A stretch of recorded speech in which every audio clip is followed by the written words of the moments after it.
Subscribe करें capital news Palamu YouTube channel को और बेल आइकन को दबाएं पलामू की खबरों को सबसे पहले देखने के लिए। सलामी शब्द ही दास्ता का प्रतीक है।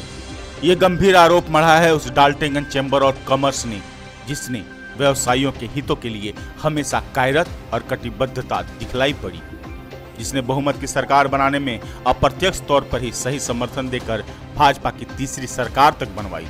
वो भाजपा ने सरकार के राज में ही काला बिल्ला लगाकर प्रदर्शन करते पलामू जिला मुख्यालय में नजर आ रहे हैं। जिन्हें चुनाव पूर्व खास महाल समस्या के निराकरण का भरोसा दिया गया था।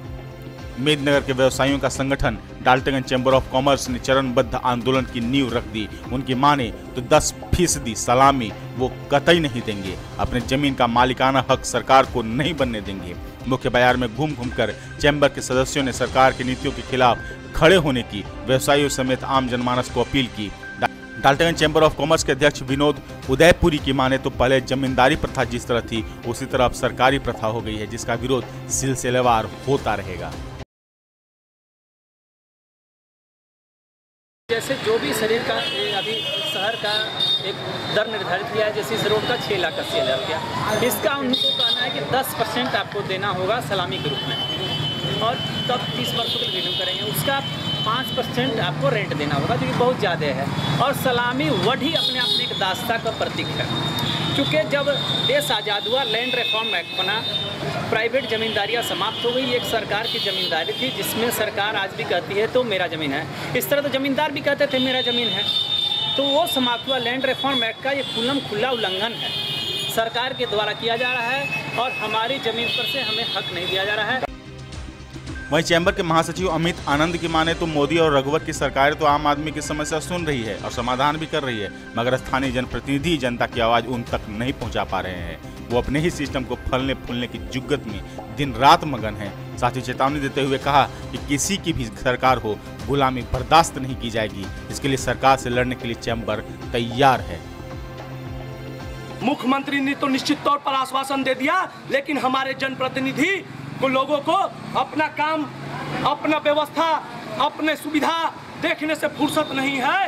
तो ऐसी परिस्थिति में हमारी आवाज कैसे जाएगी वापिस से प्रधानमंत्री जी के पास, मुख्यमंत्री जी के पास। इसीलिए हम लोगों ने पीसफुली इस चीज का, हम लोग निश्चित तौर पर व्यवसाय मोदी जी के साथ हैं। स्पष्ट रूप से मैंने वहां भी कहा कि निश्चित तौर पर विकास की गंगा दिल्ली से चलकर रांची तक आई है, लेकिन खास महल के काले कानून के कारण आज भी यहाँ का विकास लंबित है।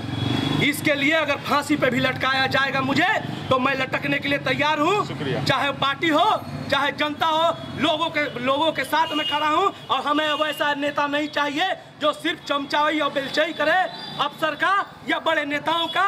हम लोगों को ऐसा नेता चाहिए जो कि आम समस्याओं को रख सके, आम लोगों के साथ खड़ा हो सके। दरअसल ये खास महल नवीकरण का मुद्दा अभी से नहीं, तब से गरमा रहा है, जब से चुनावी राजनीति का शंखनाद हर रूप में कांग्रेस से लेकर भाजपा हर किसी ने सत्ता कब्जाई। लेकिन इस सत्ता के खेल के बीच में ये खास महल लटका रहा और इसका दंश हमेशा नगरवासी झेलते रहे।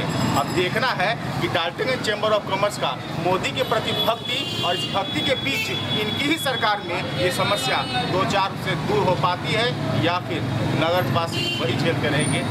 इंटरेस्टेड है क्योंकि डाल्टनगंज चैम्बर ऑफ कॉमर्स ने आवाज़ उठाया है। अब देखना है ये इसे किस हद तक अमली जामा बना पाते हैं।